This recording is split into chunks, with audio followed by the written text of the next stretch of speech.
Hi, my name is Michael Chikeen. The smartest people I've met have one common belief, that us silly humans really don't know much. For example, we still don't know why planes stay in the air, or how Tylenol or even gravity works. Yeah, gravity. Look it up. In today's distracted, clickbait, misinformation age, I wish we could all be less certain, more humble, and a lot more curious. Admittedly, I've been known to struggle with all three. So no more, no less, this show is my attempt to be that change. Thanks for joining me, and here we go. Hey everybody, welcome back to No More, No Less. I'm Michael Chikeen, and today with me in the studio, I have with me Dr. Donald Dutton. Donald has a Ph.D. in psychology from the University of Toronto. He is currently Professor Emeritus of Psychology at the University of British Columbia. He spent 15 years providing therapy for court-mandated men convicted of wife assault and developed a psychological model for perpetrators of intimate abuse. He has published over 100 papers and 5 books, including The Domestic Assault of Women, The Batterer, a Psychological Profile, and The Abusive Personality. Dr. Dutton has frequently served as an expert witness in criminal and civil trials involving domestic abuse and family violence, including his work for the prosecution of O.J. Simpson in 1995. Now, seeing as today's conversation might get a little heavy, I'd like to throw out a warning to anyone listening who may have been a victim or witness of abuse, because we're gonna tackle that head on. So that said, let's dive in. Dr. Dutton, welcome to the show. Thank you. And Don Sutton, by the way, was a pitcher for the LA Dodgers. I actually looked it up earlier because I kept saying it when I was practicing the intro, and I'm like, why does that sound so familiar? Yeah. Well, thanks so much for being here, and I guess let's start really from the beginning, a bit of an origin story, because spending so many years researching such a topic that is rife with so much emotion and so much gravity. How did you find your way there? Boy, I don't know if I found it or it found me. It was happenstance. It happened like this.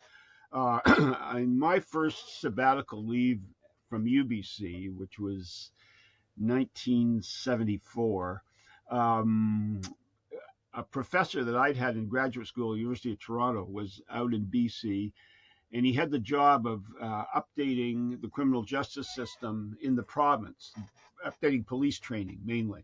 And so he gave me the job of sort of finding out which areas of their job police felt least prepared to do. And it came back unanimously. It was domestic disturbances. They hated it. They said, well, I don't know why they're even having us do this stuff. I mean, it's social work. People are all upset, and it's not clear who the perpetrator is, and why are we doing it? So the very first thing I did was to devise a training system for police on how to, more safely and more effectively intervene in domestic disturbance calls, which I did. And that being done, and with a number of options at the end in terms of what they did. And arrest was not at that time a high priority, strangely enough, because you look back now and it's become a high priority. But at that time, there were a number of options in terms of how they could make a referral, what they could do with it. So one of the options became arrest, and that meant the courts were going to be involved. And the courts didn't know what to do with it either. So I had just come back from doing a group therapy training at a place called Cold Mountain. And I got together with a guy called Dale Trimble, and who also had gone through the same training. And we decided group therapy for the men, and it was all focused on men in those days, would be a great idea. You get 12 or 14 guys in the room all at once. It's very efficient. They can learn from each other. You learn to play with the process of the group. So we started doing that. We offered a court-mandated option, and the courts loved it and started referring everybody to us, including, I must say, men where the least problem in their lives was the fact that they'd once been assaulted with their wife. There was a question in some cases where the guys were even going to make it in the next week or not. They had drug problems and substance abuse, identity, all kinds of financial, you name it, all problems. So we started doing that. And to make a long story short, being a research psychologist, I got interested in what makes these guys tick. How can you wind up hitting somebody that you loved and married. I mean, it seems paradoxical. Yeah. So those are the kind of questions that always grabbed me as a psychologist, the ones that had no immediate answer and seemed really complicated. I started to do research on these guys, and I wound up publishing a lot of this research and compiling it in a book called The Abusive Personality that looked at the whole development of abusiveness across the lifespan. And then later on, we took these psychological principles and applied them to women and found out the same kind of things predicted abusiveness in women as well. That was not popular because the prevailing view at that time was that only men were abusive in intimate relationships. Right. And when you put together that profile, I believe the book was called the Abuser or the Abusive The abusive Personality, personality, as you yeah. mentioned. Has anything, because things in psychology and science have definitely changed in the last 20, 25 years. Have you updated your thinking on that personality, and what things have been added in the last 25 years since that book came out? Well, first of all, other people have replicated the data. I mean, there have been people in Arizona and Denise Hines, one of my colleagues, is at George Mason University in Virginia, has also looked at the centerpiece of abusiveness, which is something called borderline personality disorder. That's a kind of a disorder where a person doesn't have a very strong sense of who they are. They have problems regulating emotion. They have a very blaming sort of cognitive set in terms of how they think about things, and that they're not comfortable in intimate relationships at all. They try to make do, but they don't do very well. Um, so other people have done it, and I think it's held up pretty well in terms of being a predictor of abusiveness, and its essence is something called attachment, and attachment is probably the most powerful motive, psychological motive that people have. It was something that was first described by a psychiatrist in England by the name of John Bowlby. Hmm. He was observing children during the Blitz of London who were separated from their parents and how they reacted to separation and how they reacted to being reconnected with the parent. And start talking about attachment and the survival value of attachment, because when we're very young, we have to we need someone else to keep us alive, our mother, our father, or both, keep us Right. alive. So there's a very strong survival value in attachment. And it's a powerful motive, way stronger, I would say, than the sexual motives that we ascribe to Freud. Fraud, I called them. That was a Freudian slip. I'm not a big fan of Freud because if you look at some of the studies that have been done on his work, you find out that he wound up faking his data a lot of the Right. time. He also wrote this whole sort of theory of psychosexual development in Victorian Austria and Germany, where, of course, things were so sexually uptight that they even put around the legs of furniture, they put drapes so you didn't see the leg of the furniture. That's how bad it was. No. No, it's just unbelievable. So, of course, Freud was all about sex. And yeah, sex is important, but survival, uh, far more important. Just ask somebody who's got a gun pointed at their head, how important sex is at that point. Um, so, borderline personality has an attachment origin, and that's why you have these guys who are so protective of the social distance and emotional distance between themselves and their wives. They become controlling because they want to keep her at a certain distance. They don't want to let go, but they mask that dependency.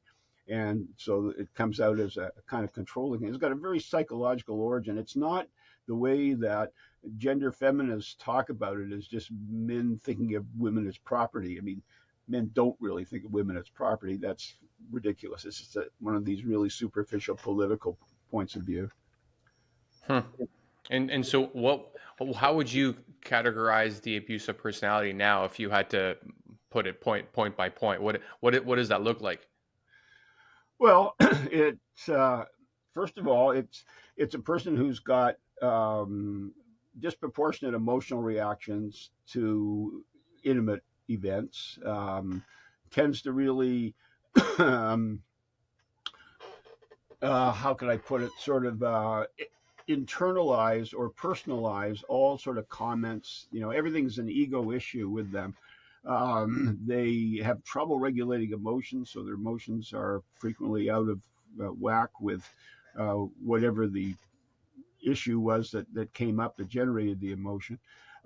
They tend to think of their partner in very blaming terms. It's all his or her fault for everything. Everything that's wrong in the relationship is the other person's fault. They've got no self-awareness about this whatsoever. And I mean, it's this unstable kind of person. I mean, if you look at their sort of histories, you often find they've got a long history of intimate relationships that didn't last, and the one common factor in all these relationships was them. And they're like a boat on a stormy sea that doesn't have a lot of ballast under the waterline, is how I like to put it. They get tossed about easily.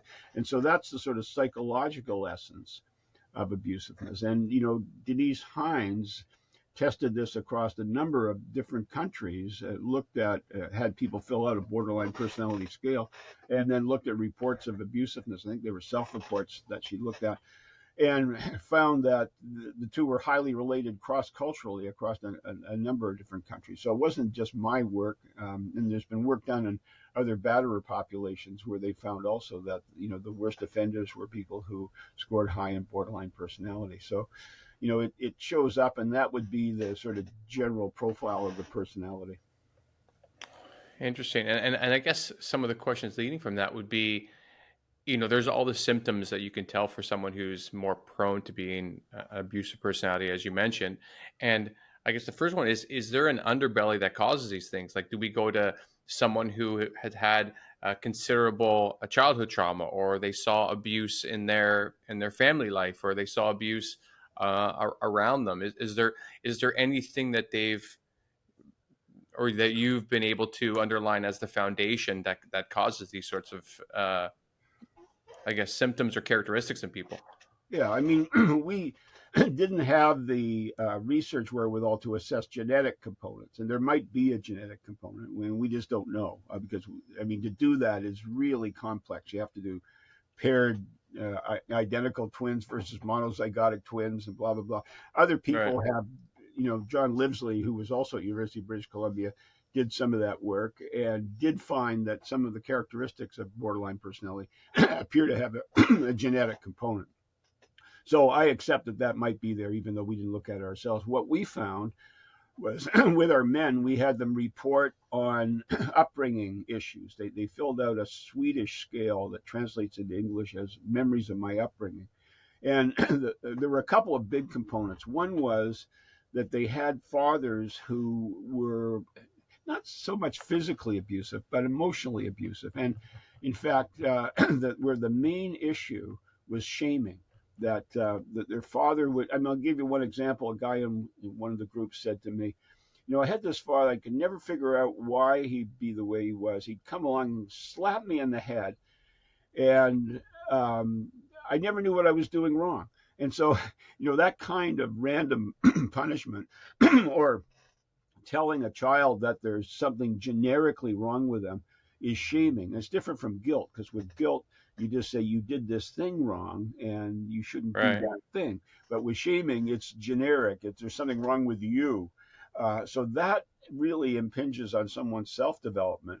And we found that shaming was a predictor of development of abusiveness in men, and that was with our male sample.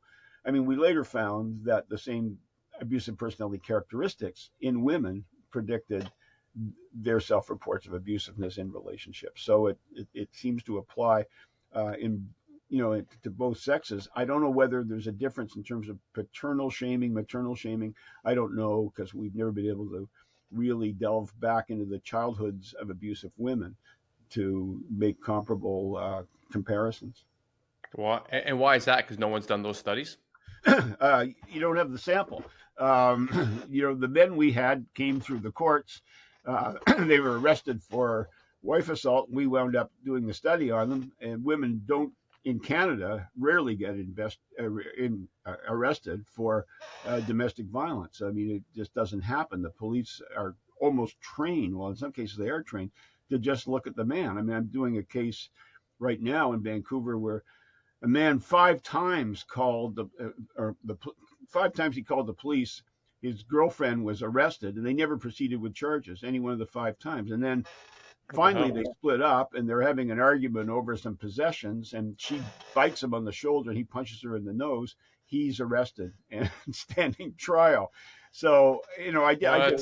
What? Nobody believes this one. I did a case in Canada where a guy had a knife in his belly, phoned the police. They took him to the hospital, got the knife out, and then arrested him. That's how bad it is in Canada. Hold on. Don't come What? back. Yeah. What would they arrest him for? Domestic violence. When he has the knife in his. That's right. That's right. That's right. That's all kinds of crazy. Yeah, it's all kinds of crazy. Yeah, you're talking about Canada right now. But is this localized to one province, or like have you spoken to people in the U.S.? Like, is everywhere the same where they aren't going to prosecute a woman for physical abuse just because we don't want to understand that can happen both ways? It varies in the U.S. I do a lot of work in U.S. courts, and I would say in the U.S. it varies more state by state. In Washington State, if police get a domestic violence call and they come to your house and the woman says, he assaulted me and I'm afraid of him, the man has to leave the house at that point. They take him out. They escort him out of the house, even though he's had no due process. And if he says, like, that's not true, I never did it, doesn't matter. He's out of the house. So forget about due process. I did one case where the guy had been doing extensive renovations on his house, and the contractor was living on the property, and he suspected his wife was probably having an affair with the contractor. And they get into an argument over it, and she calls the cops, has him evicted. So now he's in a hotel with no due process. She's back at the property with the guy he suspects she's having an affair with and his kids. That's crazy. Well, I can imagine it gets complicated. That due process is one thing, but I imagine it's a delicate issue for police if a woman says I'm scared, I feel unsafe, and then they go ahead and say, well, we need to do due process, and then they leave the spouse in the house, and then there's a homicide. I can at least that part I can understand why they ask someone to leave the house. There's a lot of precedent for men killing their wives in domestic violence situations. Yeah, there is the option though. They have transition houses, safe houses for women all over the place. And here in Vancouver, they're building $3 million worth of safe houses for women, but nothing for men. There isn't one single shelter house for men anywhere in Canada. There's one that a private group in Toronto built. The government has put zero into domestic violence for men because that's not their political mindset. I mean, even in Washington State, they've got transition houses for women. So you could say, if you're feeling afraid, we have this place where you'll be safe. It doesn't have to necessarily be the man who's turfed out of the house. Right. Yeah, that's really sad because I think, I don't think any reasonable person doesn't think that domestic violence, as far as men abusing women, isn't happening. It isn't very serious, and that it's something that should be taken serious. On the other end, it's sad and super troubling that no one's taking more of a point on what's happening to men. Even if the numbers aren't, like, I don't know if it's 70-30, 60-40, 90-10, like, it doesn't really matter. It would be, even if it's 90-10, it would be nice if there is a place for those men to call and for those men to go if they are experiencing, emotional or physical abuse. Like, what are you seeing in the data and the interviews that you've been doing over time?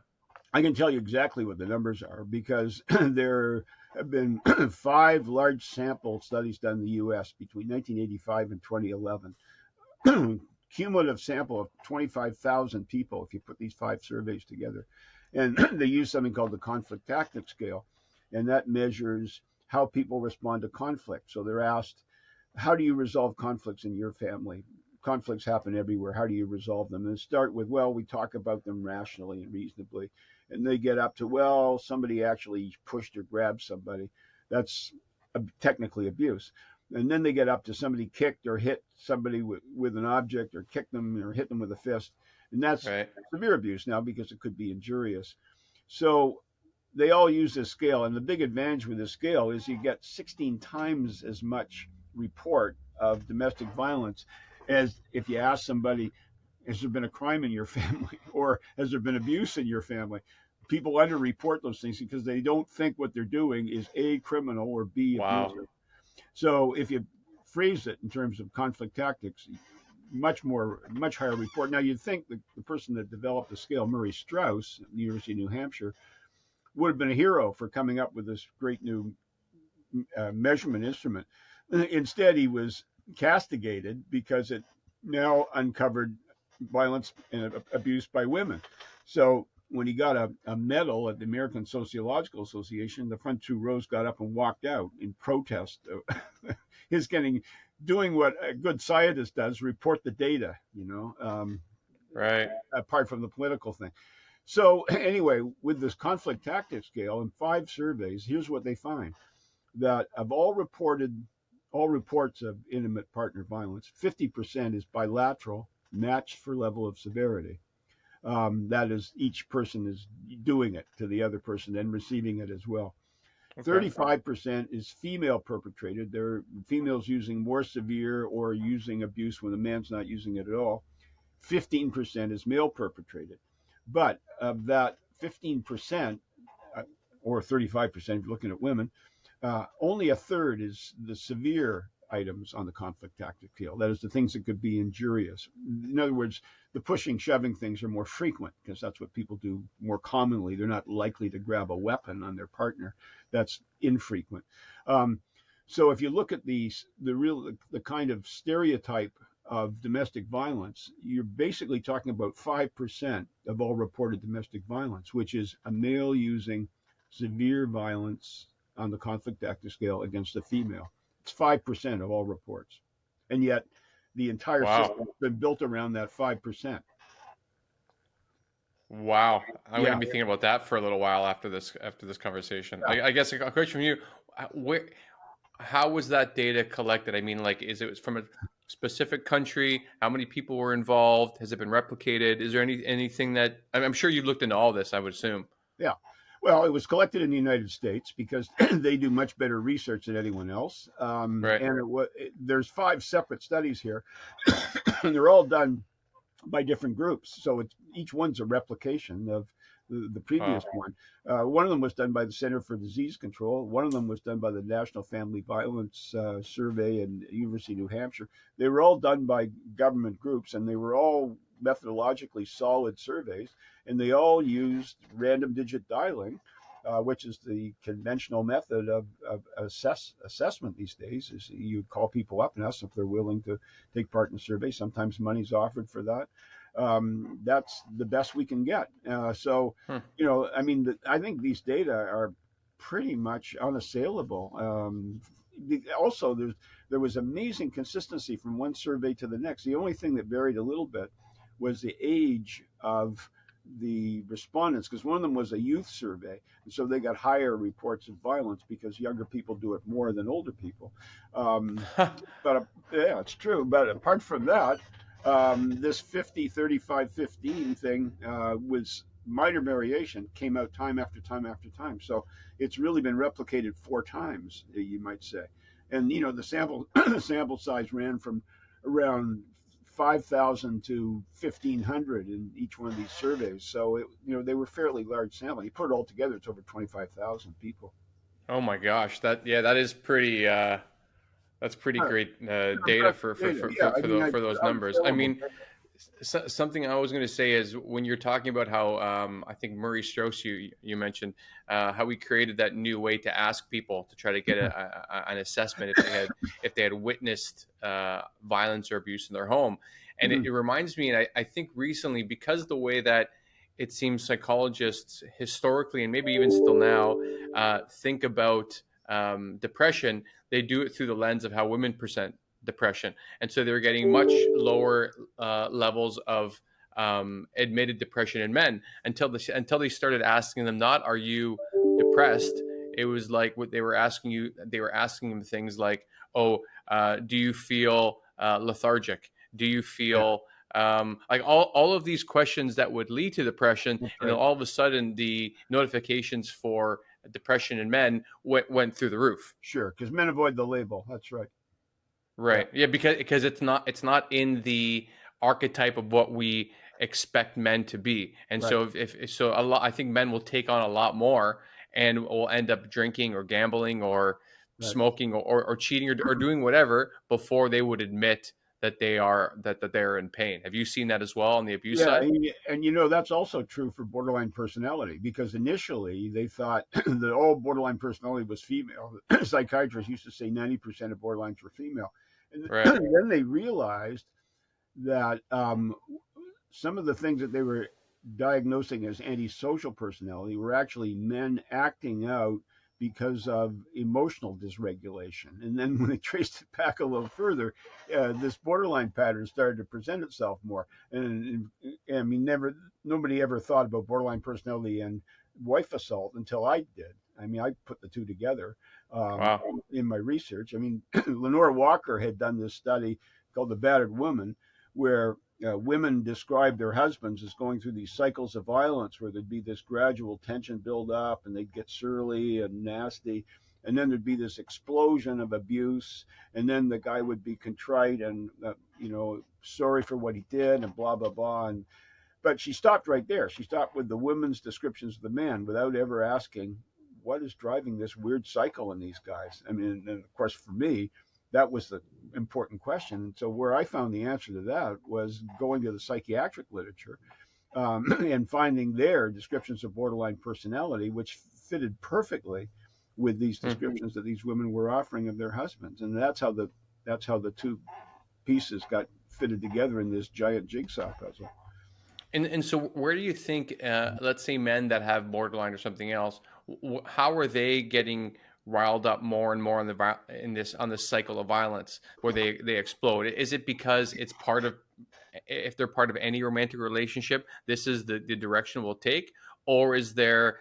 I've read as well that there are some people, men and women, that end up finding their way always into like combative, sometimes violent or aggressive relationship, and then that's why they end up like that. Do you know how that cycle works? Well, both things are probably true. First of all, if you have borderline personality, you're born with a set of 15 to 17 different neurological differences from normal people. So you've Hmm. got this sort of excitable nervous system, and one of the aspects of this nervous system is it goes through anxiety buildups, tension buildups, and then it kind of explodes and calms down on the far side. Um, and so part of it is individual characteristics of that person that they will carry into any relationship, whether it's with a abusive partner or not. They'll carry it into, and there's some research that shows that happening. Some Hmm. longitudinal study that was done in New Zealand showed clearly that people who have something called negative emotionality, which if you look at it carefully, we're doing research on this right now, but it maps pretty carefully onto borderline personality. And women who have that when they're like in their early teens are much more likely to be in an abusive relationship, independent of whether the man was abusive or not, when they're in their early 20s, like 10 years later. Lynn Wow. Magdal did that research, and it's really impressive research. Can you explain that? I don't think I understand that. So what you're saying is that a woman, for example, that has borderline personality disorder in their 20s, they find themselves finding an abusive partner, or they will enter a relationship and the friction they bring into it causes Yeah, both what's the cycle of events? both things go on. There's a study done in Montreal, a longitudinal study where they didn't have the psychological measures, but they had teachers' ratings of aggressiveness.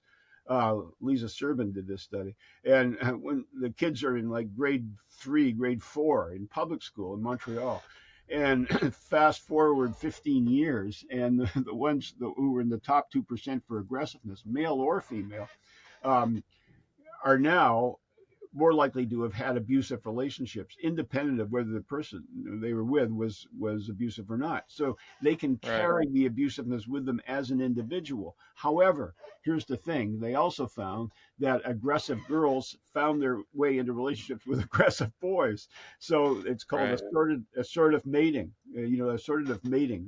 They find each other and then generate an abusive relationship. That's why you get this 50% bilateral rates in the surveys. Excuse me. That is really interesting because I've been thinking about this thing that like whatever sort of reality we have of the world inside of our heads, it's like we go and find it outside. So if Yeah. we have this peaceful, calm, I guess attachment wise, if you're thinking of a secure relationship, that relationships can be good, you go ahead and find that. But if you have this like chaotic, aggressive sort of unattached, insecure sort Mindset. of Yeah. attachment mindset, you're going to go and find those people as well. Yeah. Yeah. And so both things are happening. I mean, basically what I'm saying is there's evidence that someone who is a borderline personality will become abusive even with a non-abusive person, but Right. they'll also seek out other people who have the same kind of psychological problems and tendencies towards aggression, and then you get these two-way bilateral abusive relationships. Right. And then, because I know there's the term narcissist is thrown around willy nilly these days, but is there anything that can be done for a borderline personality disorder that could help them have better relationships? Like let's say there's some sort of test in high school ever for everybody, men, for boys and girls, and they go through this, and we can identify that this is a borderline personality disorder, and then they could get targeted therapy or help to be aware of those things, like, or is it just a neurological switch that cannot be undone? No, you can.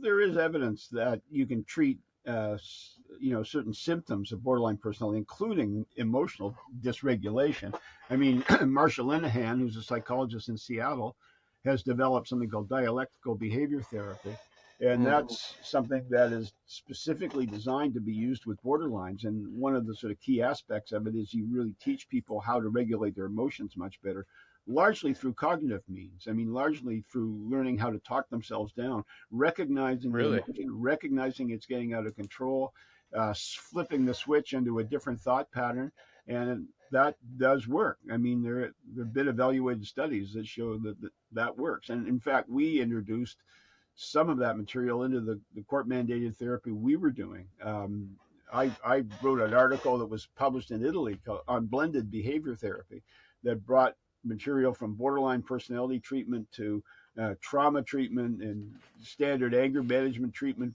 for assault men, brought all three of them together to show how you could amalgamate all three without lengthening the therapeutic process three times, because there's some overlap in what you're trying to do with these things. And emotion regulation is one of the parts of that, of the overlap. You want to work on that a lot more. And That's that interesting. does succeed. There's a friend of mine who's hosting an online event, I think starts this week, called the Holistic Attachment Summit online, and he sent me some clips because we like having these psychological conversations, and he was saying he's spoken to a lot of experts like yourself recently that have said there might be this myth of self-regulation, meaning like a lot of it has to do with co-regulation because it's easier to regulate yourself when you're alone, but people are wonderful and people are also a pain in the ass. And so it's this idea that sometimes we can't self-regulate in an environment with someone who is either provoking or maybe completely dysregulated themselves, because the way I interpret it is that sometimes it's a bit of a defense mechanism if you're trying to self-regulate and someone's having a meltdown. Yeah, exactly right. That's exactly right. And in fact, that's my argument about why our policy about domestic violence needs to use marital therapists, or needs to work on both members of the couple in terms of self-regulation. Because I mean, what's been going on for years was they would treat the man who was a designated offender, and half these guys would come into our treatment group and say, listen, okay, I'll do it, but what about my wife? She's got these problems too.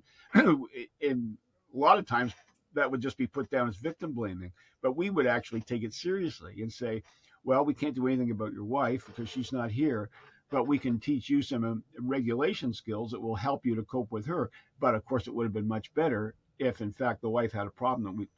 She was in therapy too. The two people get it, and then you get them back together, and you've worked out pacts and you've worked out conflict management strategies for Right. the couple. And if someone violates it, then you pick that up in the next therapeutic session. You say, "What? Why did this go wrong?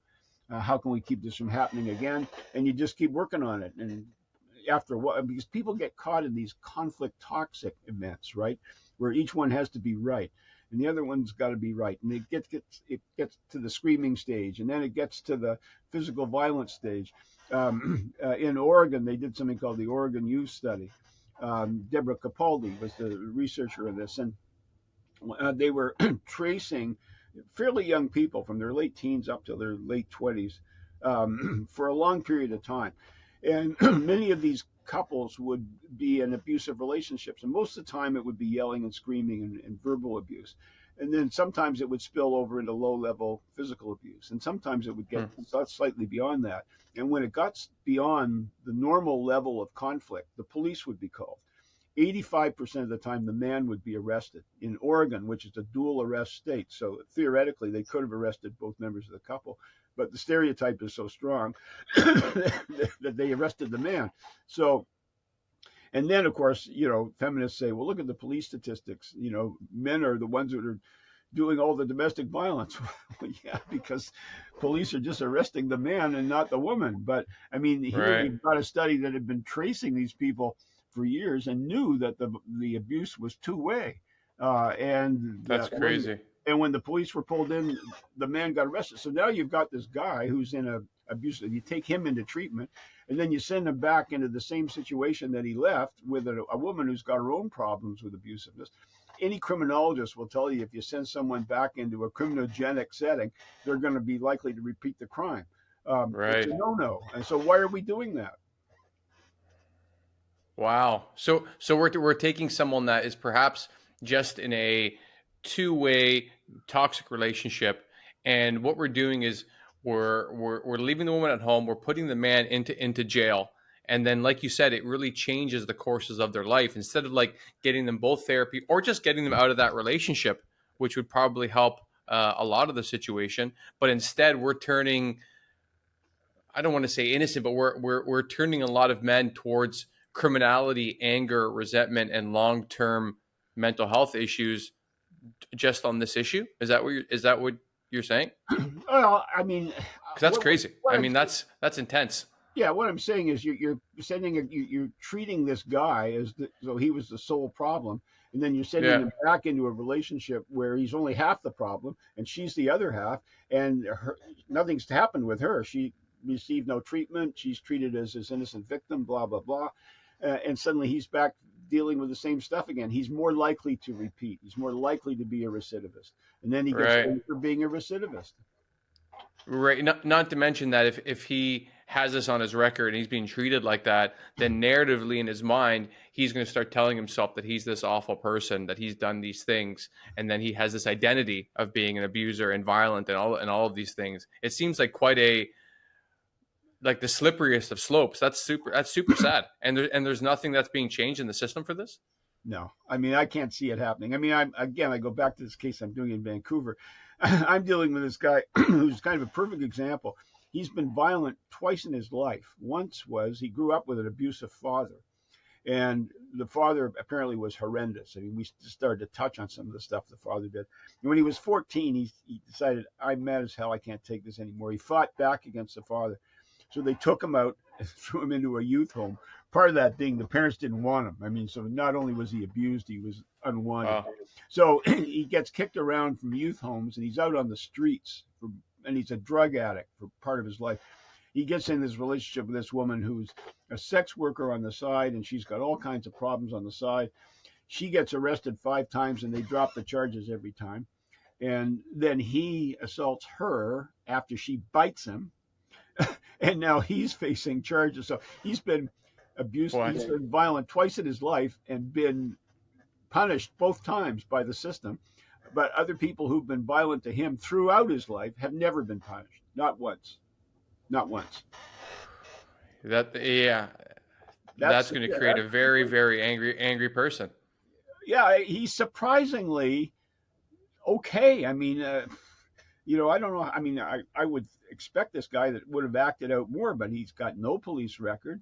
There's no record of violence.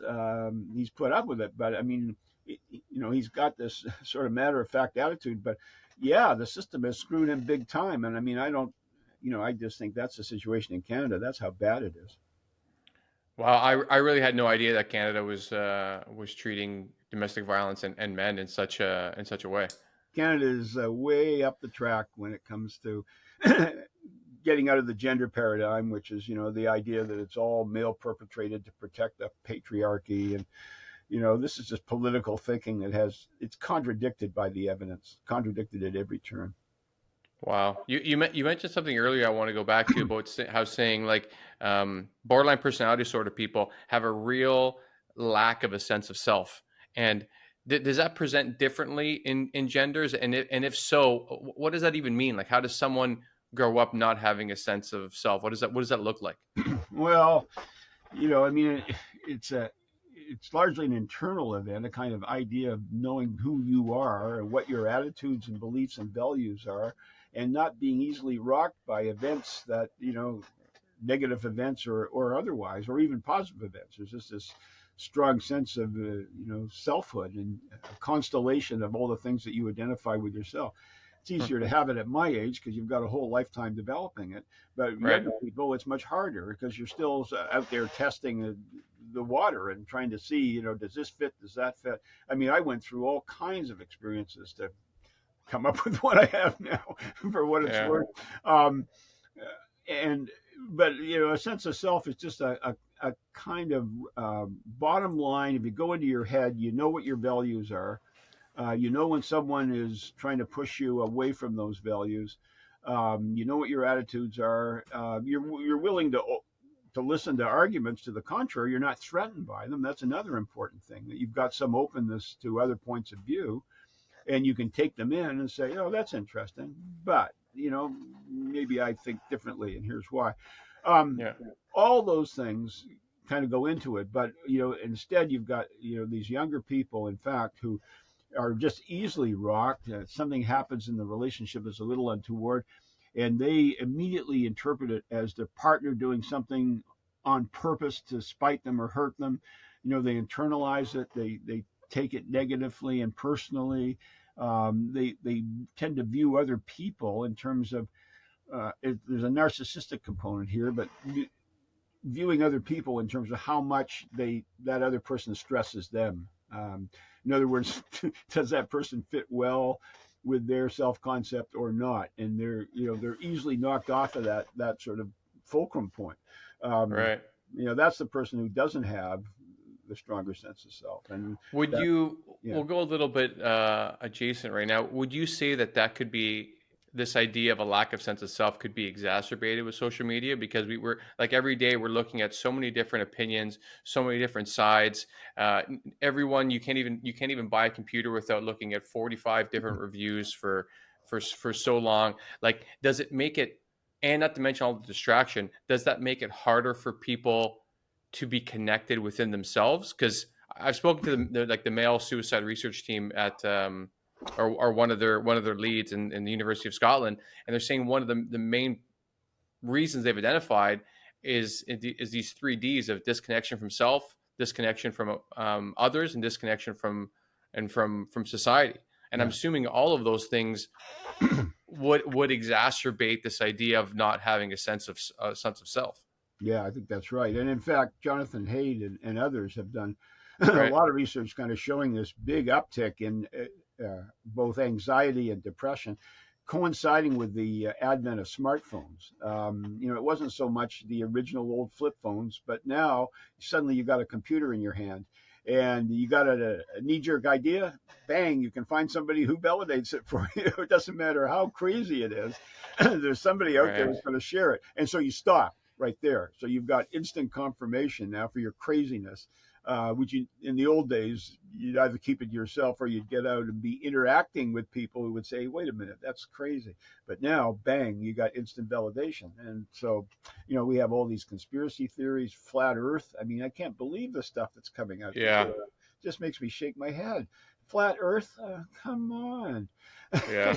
Well, even Yeah, how close the election is in the U.S. right now, exactly. I try not to think about. Like, I Exactly. think this is very far beyond liberal conservative values and things like that. This is like Exactly. an active dancing fascist. Like he couldn't be presenting as any more fascist, and it's Yeah. so close. And Yeah. so I think Yeah. social media has had a lot to do with that I know. as well. I really try to disassociate from that because it's so crazy. Yeah, I do too, but it's only 35 miles south of here. Right. Yeah, I can understand that. Yeah. Um, I want to talk a little bit more about these sort of toxic relationships, and how both sides might be able to either protect themselves or know when to leave, etc. And I'll give you a bit of an anecdote from my own life. There was a relationship I was in a while ago, and so I've done a fair bit of therapy in my life, starting in my mid-20s. That has been super helpful for me to see myself in a different way, to give me tools, and et cetera, et cetera. And I hopefully I got a little bit wiser with age. So if I'm ever in an environment with a friend or a partner now, and I can feel my temperature rising, and I'm starting to get really frustrated or angry or whatever, I know it's time for me to not hulk out and leave and go for a walk.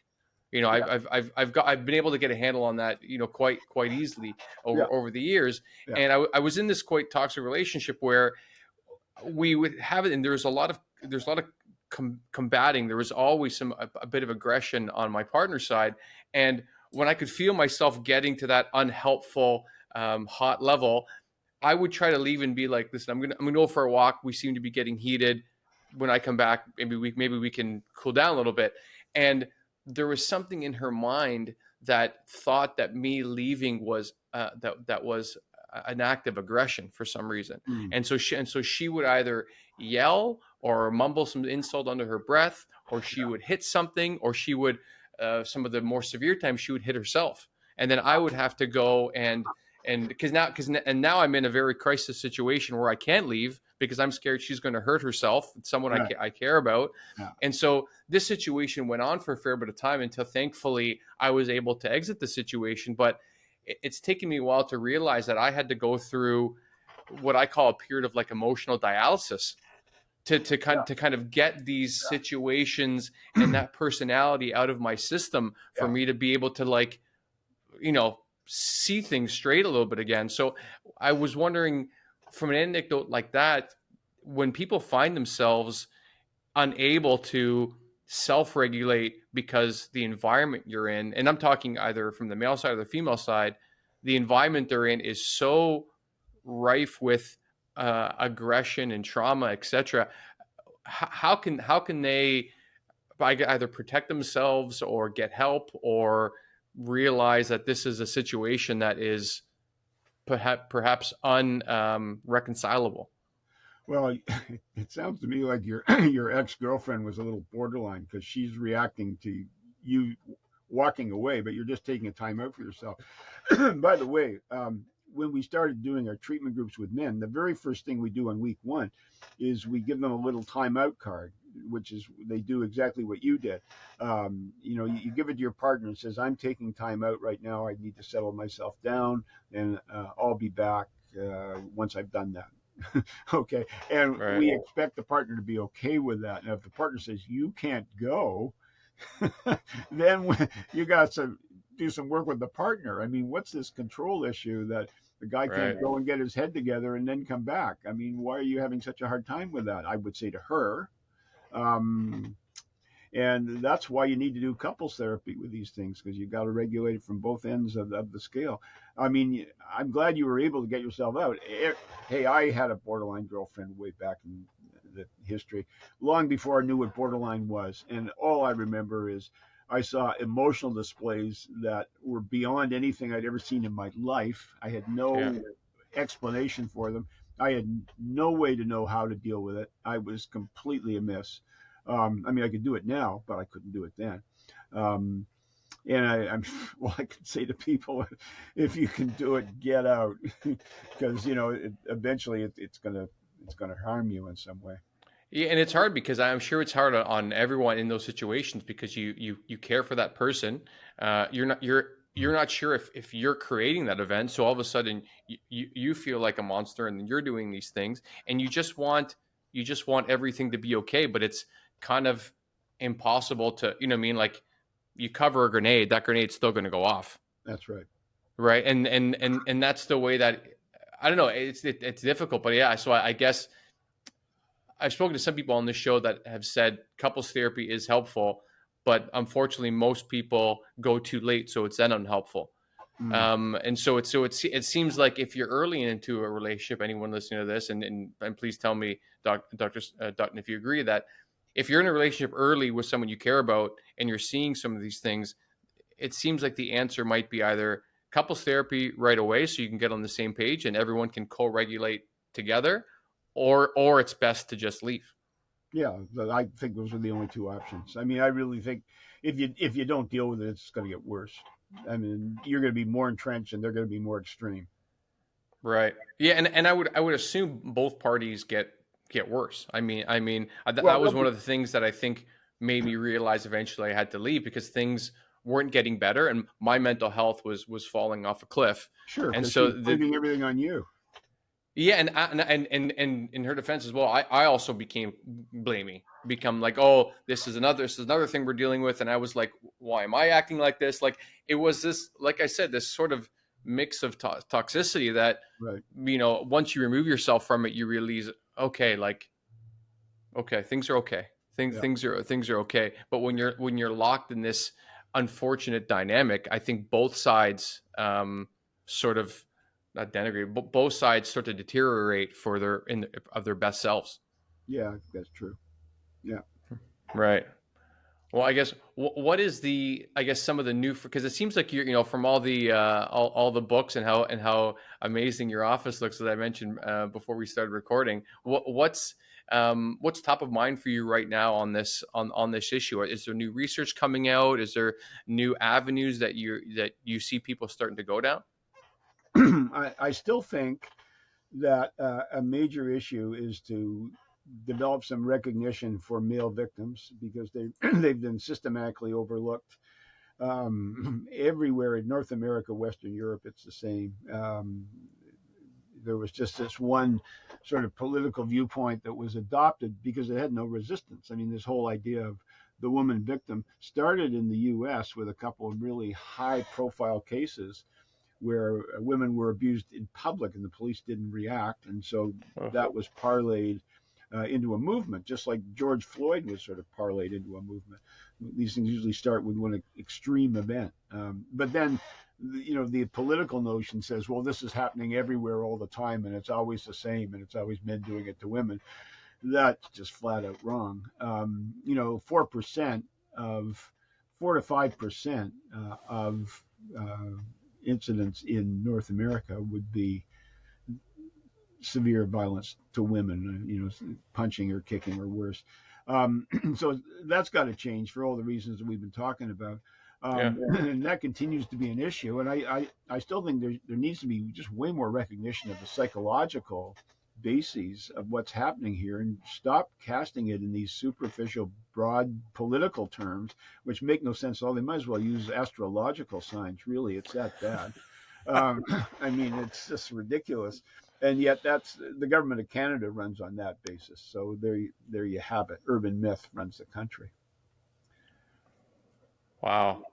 Yeah, I might even watch this conversation back, because there's some of the things that, again, they're so counterintuitive to how I've heard it discussed, and it's also really great to hear you talk about it, not from a place of blame on either side. And I think we really speak about these things sometimes in a zero sum way, and that Yeah. if you're talking about men, it means you're not talking about women. If you're talking about boys, you're not talking about girls, and I think that's super sad. I don't think we have to put a limit on how much empathy or love that we can give to everybody, and try to protect people, if we, like you said, stop speaking in these very political terms and black and white, good and bad.